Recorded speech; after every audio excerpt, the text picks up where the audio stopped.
Hello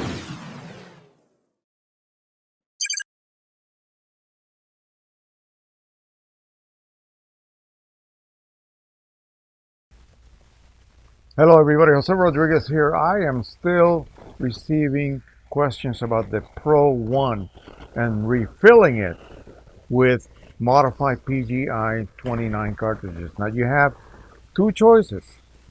Modify one cartridge at a time out of your original cartridges that you receive with the printer. Now remember, this printer is out of production.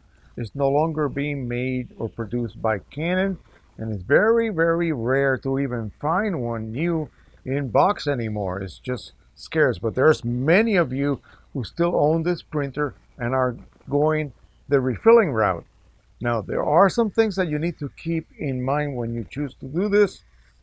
Unlike the Pro 10 PGI 72s, which are so easy to refill, requires zero modification, even easier than the Pro 100, because the Pro 100 does require a removal of the original factory fill ball.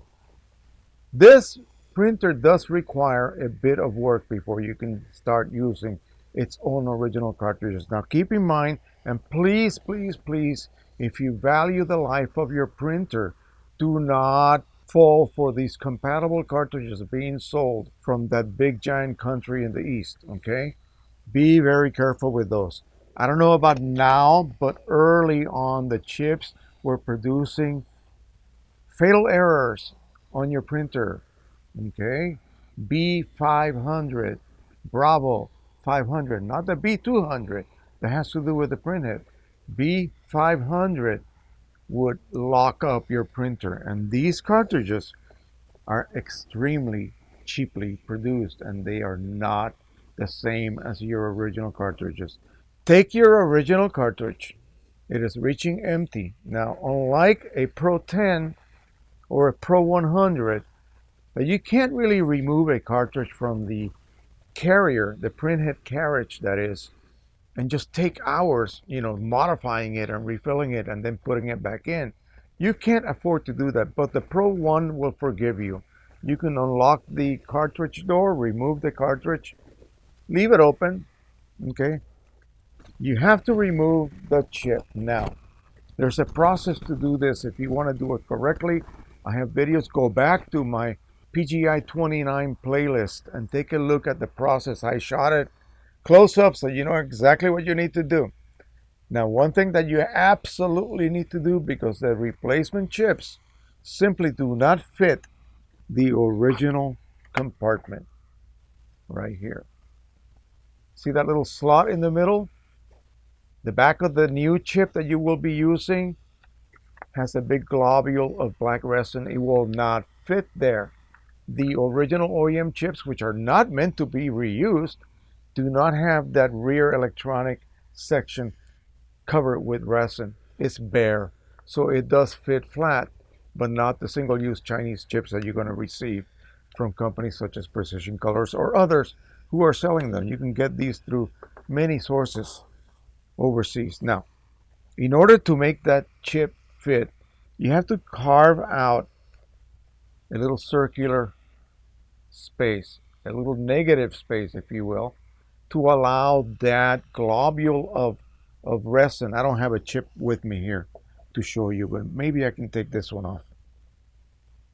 Here we go. I got it. I had it taped on. You see that little black globule of resin? That's what keeps it from fitting flat on your cartridge. So you have to carve it out. Now, I have a milling machine, so I'm able to do this extremely accurately. No problem when I do it. But, who knows? Maybe you might have a problem. So what I was doing in the past was I was getting empties from many sources, removing the chip properly, remodifying the space, in other words, using my milling machine with a jig to remove enough material to allow that chip to sit flat. Now, how can you do that? Well, Dremel tool, very carefully. All you need to do is carve out enough space for that little fat globule of resin to fit, to allow the chip to sit flat. Now, you could conceivably just basically cut off all of the welded posts, the two welded posts, remove the old chip, pop the new one, and a little piece of tape will hold it in place. Believe me, there is no stress being applied to this chip. In fact, the contacts simply keep the chip down. But what I would suggest is something to help it along. Maybe a little tiny bit of double sticky tape on that little black resin globule that will keep it securely attached, and it allows you to remove it very easily afterwards. So here's the process after all of this. If I haven't scared you enough, I hope not. It's not really that hard. Once you modify that one cartridge, it's good forever. Okay, unless you actually damage the cartridge doing that. So you only have to worry about this one time. Now, you are running a full cartridge, and what does that mean? You have a new chip, it's going to report full. That chip expects the cartridge to also be filled. Now, have a look. We have an internal ink bag, okay? This ink bag is collapsed at this moment, so you will use the refilling tip that Precision Colors provides you, a syringe. You're going to pull back, create a vacuum, load your syringe with 39 milliliters of ink, and inject that ink. Try not to have any air in your syringe, okay? That's easy to do when you're loading ink. Try not to have any air. Load the whole amount. You're going to insert it. You're going to press and keep that pressure. I don't mean 10 pounds of pressure, a couple of pounds of pressure, and inject that ink. You will feel it. You will hear this plastic moving, okay, expanding. Weigh it.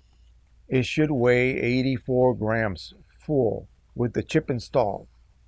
If it weighs 80 grams, then you either have 4 ml of air in there or you have not loaded enough ink. So extract to make sure that you're sucking back nothing but liquid ink, so no air is there. In fact, do this. Pull back, get any air out. Now you're getting solid ink. Put that back in your bottle and then weigh it. If it weighs 79 grams, well, guess how much ink you have to add?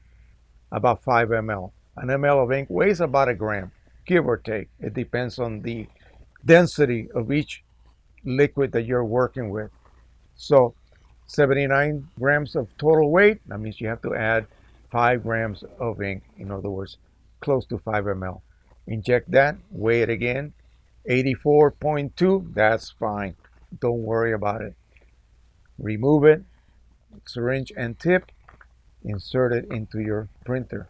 Close the lid, you are good to go. Okay? The next time one of them goes low or empty, process it the same way. Remove the chip, drill out that space. I use a 1/4-inch diameter drill bit. Okay? I have a drill press. I have a milling machine. Very, very accurate. Use a Dremel tool with a round ball type end mill and just carve out, test that chip. Once you get it to sit flat, that is all you have to do. Don't worry about what it looks like, but what you need to do is not harm the two little aligning posts. Those are still required to be there for you to be able to pop that chip in place. It sort of will keep it kind of locked, not securely, but at least aligned properly so that the chip reading contacts on the printer can contact accurately with your chip. Otherwise, you're going to have card recognition problems. So again, it's not something for the weak of heart, let's just say. I'm sorry, I just don't have any more of these sets available. Okay, I don't. They have become extremely rare. And that's the problem. Also, another bad thing about this printer, and you may be asking, well, Jose, why are you doing this, video on the Pro 1? Because there's still people out there that own them. This printer, once the internal waste ink pads reach full, even the service center cannot find replacement pads for it. Can you believe that? Well, Hopefully they will last a long time. They are quite huge, as is the printer. So hopefully that will not be the case, you know, at least not in the near future anyway, for you guys that are refilling. Remember, 60-hour time limit, 120-hour time limit, 240 and 480 for those mandatory cleaning cycles. They will happen. So, a lot of people have problems understanding the concept of these cleaning cycles. I'll try to nail it down this time finally.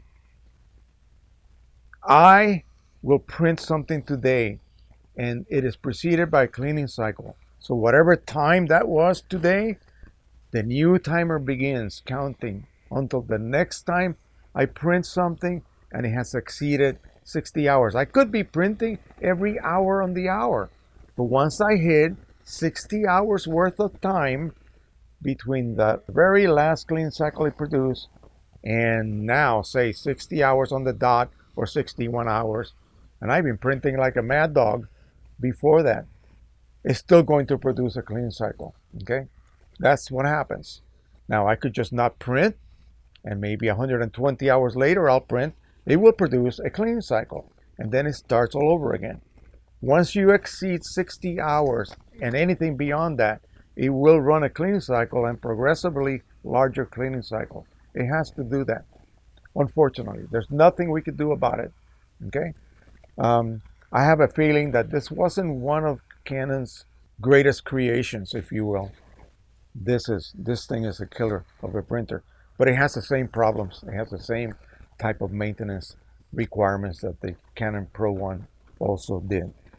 All right, so low, remove the cartridge, or empty, remove the cartridge, remove the chip, modify that chip compartment, put the new chip on there, fill it to 84 grams total weight, okay, pop it back into the printer. That is it. What was that, 4 steps? I believe it was. All right, that is it. I do hope that any of you who still have this printer realize that once it is done, meaning, those internal pads are full, unless you're really lucky and you're in a very large populated area where a local service center may have access to these internal pads, that'll be the end of that. You'll have to upgrade to something else. You know me, I tell it like it is. I am the most honest guy out there in the internet. I guarantee you, okay, when it comes to this type of subject matter. All right, thank you so much. Don't forget to subscribe, of course. Hit that bell notification and then ask it to notify you when I upload something. That way you'll keep abreast of anything I upload, all the new stuff, including maybe even a drone video. How about that? Thank you so much. Happy printing, everybody. Bye-bye.